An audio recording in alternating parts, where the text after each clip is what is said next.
നമസ്കാരം. റാഫ്റ്റോ ക്രിക്കറ്റിലേക്ക് അവർക്കും സ്വാഗതം. അമേരിക്കയ്ക്ക് തകർപ്പൻ ജയം. നെതർലൻഡ്സിനെ അവർ 93 റൺസിനാണ് പരാജയപ്പെടുത്തിയിരിക്കുന്നത്. ഒരർത്ഥത്തിൽ വൺ സൈഡഡ് മാച്ചായിരുന്നു. നെതർലൻഡ്സ് ഇങ്ങനെ തകരുമെന്ന് നമ്മൾ കരുതിയില്ല.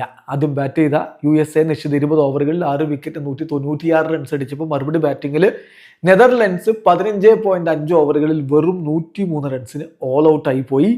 നെതർലൻഡ്സിനെ തകർക്കുന്നതിൽ പ്രധാനപ്പെട്ട പങ്ക് വഹിച്ചത് ഹർമീത് സിംഗ് ആണ്. അദ്ദേഹം 4 ഓവറിൽ 21 റൺസിന് 4 വിക്കറ്റ് എടുത്തു. പിന്നെ വാൻ ഷാക്വിക്ക് 2.5 ഓവറിൽ 21 റൺസിന് 3 വിക്കറ്റുകൾ വീഴ്ത്തി. ഒപ്പം തന്നെ മുഹമ്മദ് മൊഹസിന്റെ ബൗളിംഗ് പ്രകടനം എടുത്തു പറയണം. 3 ഓവറിൽ 19 റൺസിന് അദ്ദേഹം 2 വിക്കറ്റുകളും വീഴ്ത്തിയിരുന്നു. അങ്ങനെയാണ് നെതർലൻഡ്സ് തകർന്നു പോയത്, വെറും 103 റൺസിൽ ഒതുങ്ങിയത്. ആദ്യം ബാറ്റ് ചെയ്ത USAക്ക് വേണ്ടി അവരുടെ ഓപ്പണർമാർ മോശമല്ലാത്ത സംഭാവനകൾ നൽകി. ജഹാംഗീർ 14 പന്തിൽ 20 റൺസ് അടിച്ചപ്പോൾ മൊനാങ് പട്ടേൽ 22 പന്തിൽ നിന്ന് 36 റൺസാണ് അടിച്ചത്.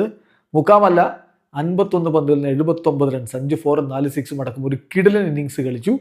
അതോടൊപ്പം തന്നെ ഇപ്പോൾ ശുഭം രഞ്ജാനം ഇന്നും ഫോമിലാണുള്ളത്. അദ്ദേഹം അത് തുടർന്നു. 24 പന്തിൽ നിന്ന് 3 4 2 6 അടക്കം 48 റൺസ് അടിച്ച് അദ്ദേഹം പുറത്താകാതെ നിന്നു. അങ്ങനെയാണ് ഈ ഒരു വമ്പൻ സ്കോറിലേക്ക് അവർ പോയത്. ബാസ് ലീഡ് 4 ഓവറിൽ 37 റൺസിന് 3 വിക്കറ്റുകൾ നെതർലൻഡ്സിനായിട്ട് വീഴ്ത്തിയിരുന്നു. മറുപടി ബാറ്റിങ്ങിൽ നെതർലൻഡ്സിൻ്റെ ഇന്നിങ്സിൽ 2 അക്കം കടന്നത് വളരെ കുറച്ച് താരങ്ങൾ മാത്രമാണ്. ഓഡൌഡ് 11 പന്തിൽ നിന്ന് 13 റൺസ് അടിച്ചു. ബാസ് ലീഡ് 17 പന്തിൽ നിന്ന് 23 റൺസ് അടിച്ചു. എഡ്വേർഡ്സ് 14 പന്തിൽ നിന്ന് 20 റൺസ് അടിച്ചു. വാണ്ടർ മറവ് 11 പന്തിൽ നിന്ന് 10 റൺസ് അടിച്ചു. ബാക്കി ആരും 2 അക്കം കടന്നില്ല. അവർ വെറും 103 റൺസിന് ഓൾ ഔട്ടായി. എന്തായാലും മിന്നും പ്രകടനം നടത്തിയ ഹർമീത് സിംഗിൻ്റെ ആ ഒരു ബൗളിംഗ് പെർഫോമൻസ് അത് നമ്മൾ എടുത്ത് പറയേണ്ടതാണ്. അദ്ദേഹമാണ് പ്ലെയർ ഓഫ് ദി മാച്ച് ആയത്. വീഡിയോ അവസാനിക്കുന്നു.